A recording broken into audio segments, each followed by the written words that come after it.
Integumentary System. The skin is the organ that covers all the body and it's the largest in it. Its thickness varies from 0.5 mm in the eyelids to 4 mm on the heels of the feet.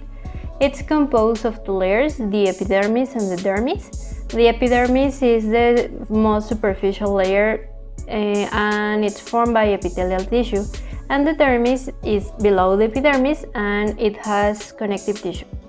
Below of these two we have a layer of adipose tissue that it's called hypodermis, but it's important to know that isn't part of the skin. The epidermis is made up of keratinized stratified squamous epithelium. It contains four principal types of cells: keratinocytes, melanocytes, Langerhans cells, and Merkel cells.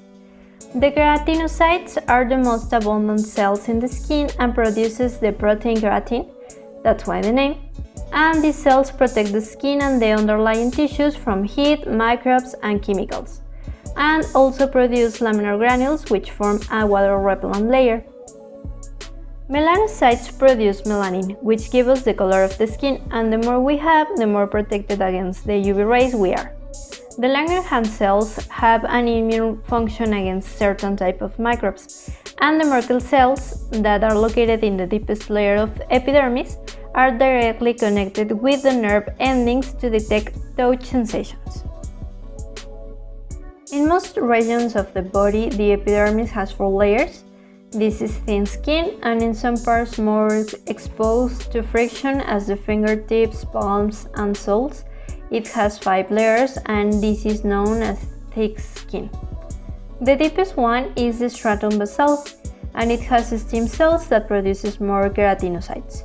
Then is the stratum spinosum. In the middle is the stratum granulosum. If there is, the next layer is the stratum lucidum, and finally is the stratum corneum. The dermis is the area that has loose fibrous connective tissue, and it's beneath the epidermis. It contains collagen and elastic fibers that provide the skin strength and extensibility and elasticity. Also, it has the blood vessels that nourish the skin, as well as sensory receptors that are specialized-free nerve endings that respond to stimuli. In the dermis occurs a phenomenon known as stria that happens when the skin has an extreme stretching. Also could happen the appearance of wrinkles that is produced by the decrease of the collagen and elastic fibers. Right here, we can see that a deep wrinkle in the dermis will appear also in the epidermis. The skin has several functions. For example, it thermoregulates the body by liberating sweat and dilating the blood vessels in the dermis to increase the amount of heat loss from the body. It makes the opposite process when it's cold outside.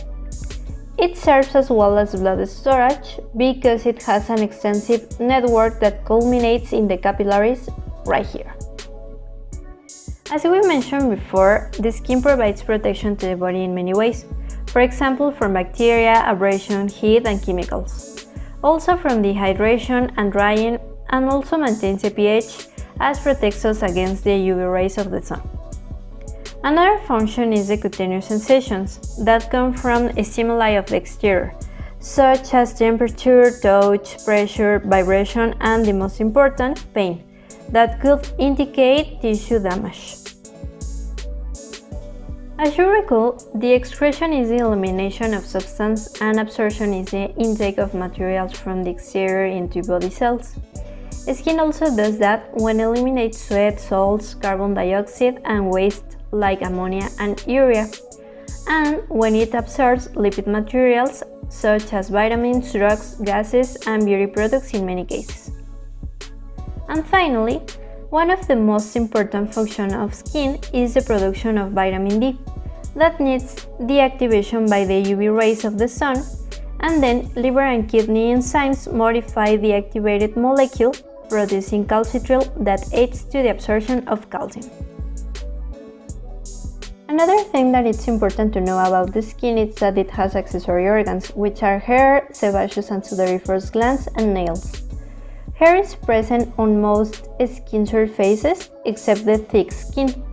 It has the hair follicles in the dermis and continues through the epidermis, where is the hair shaft that extends beyond the skin. Epidermal cells form the root of hair, and their division causes a hair to grow. The cells are keratinized and dead as they are pushed farther from the root. So yes, we have dead cells over our heads. Also in here we have the erector pili muscle that contracts and pulls the hair shafts perpendicular to the skin surfaces, and that way are produced the goosebumps.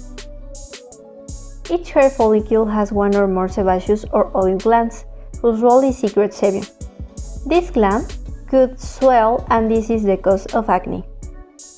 A sudoriferous or sweat gland is a tube that ends in a sweat pore. Skin has millions of these, and their main function is modify body temperature.